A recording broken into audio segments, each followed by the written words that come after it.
స్వయంగా నేను తీసుకుంటానని చెప్పి ఈ సందర్భంగా మీ అందరికీ కూడా తెలియజేస్తా ఉన్నాను. అనేక కష్టాలు పడ్డారు, పోలీస్ కేసులు, వేధింపులు ఈ గ్రామంలో చాలా ఎక్కువ, అన్నీ కూడా నా దృష్టిలో ఉన్నాయి.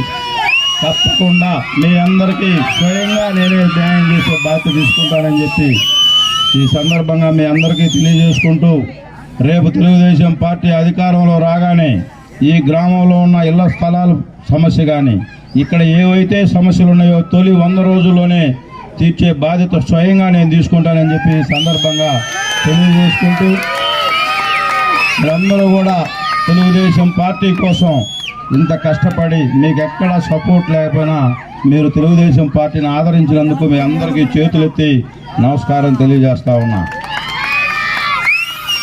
వచ్చే తెలుగుదేశం పార్టీ ప్రభుత్వంలో ఆ రోజు చంద్రబాబు నాయుడు గారు ముఖ్యమంత్రిగా ఉన్నప్పుడు ఎస్సీ కాలనీలు మొత్తం సిమెంట్ రోడ్లు సప్లైన్లో వేశారు. అలాగే బజార్ లైట్లు వేశారు. ఆ ఎలిగిన లైట్లు ఇప్పుడు ఆరిపోతే మళ్ళీ వేసే పరిస్థితి కూడా గ్రామాల్లో లేదు. మీరందరూ కూడా చంద్రబాబు నాయుడు గారు మీ కాలనీలు కట్టించాం, బాత్రూములు కట్టించాం, అలాగే సిమెంట్ రోడ్లు వేసాం. చర్మకారులకి ఆ రోజు 45 సంవత్సరాలకే పెన్షన్లు ఇచ్చాం, డప్పు కళాకారులకి పెన్షన్లు ఇచ్చాం. మీరందరూ కూడా తెలుగుదేశం పార్టీ వస్తేనే మీ అందరికీ బడుగు బలహీన వర్గాలకు న్యాయం జరుగుతుంది. మీరందరూ కూడా ఒకసారి ఆలోచించండి.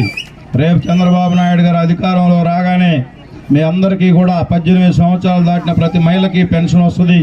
అలాగే ఈరోజు స్కూల్ ఫీజులు ఒకరికే వస్తున్నాయి. రేపు తెలుగుదేశం పార్టీ అధికారంలో రాగానే ఎంతమంది పిల్లలు ఉంటే అందరికీ కూడా 15,000 రూపాయలు వచ్చే విధంగా రాష్ట్రంలో మీరు ఎక్కడ ఆర్టీసీ బస్సు ప్రయాణం చేస్తే అక్కడ ఫ్రీ సర్వీస్ మీ అందరికీ కూడా చంద్రబాబు నాయుడు గారు గెలవంగానే, అలాగే ప్రతి పేద కుటుంబానికి 3 గ్యాస్ సిలిండర్లు ఇచ్చే విధంగా అనేక సంక్షేమ కార్యక్రమాలతో మీ అందరికీ ముందుకు రాబోతాం తెలుగుదేశం పార్టీ ప్రభుత్వం.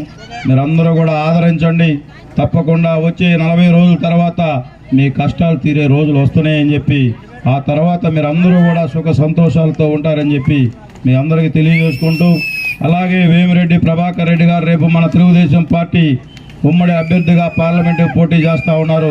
ఆయనకి అలాగే అసెంబ్లీ అభ్యర్థిగా నన్ను ఇద్దరికి సైకిల్ గుర్తుపై మీ అమూల్యమైన ఓటు వేసి మీ అందరూ కూడా ఆశీర్వదించాలని చెప్పి తెలియజేసుకుంటూ, ఈరోజు మీరు చూపించే ఆనందం మళ్ళా 40 రోజుల తర్వాత ఇదే గ్రామానికి వస్తా తప్పకుండా మీ అందరి మధ్యలో సుఖ సంతోషాలు పంచుకుంటానని చెప్పి ఈ సందర్భంగా తెలియజేసుకుంటూ సెలవు తీసుకుంటా ఉన్నాం.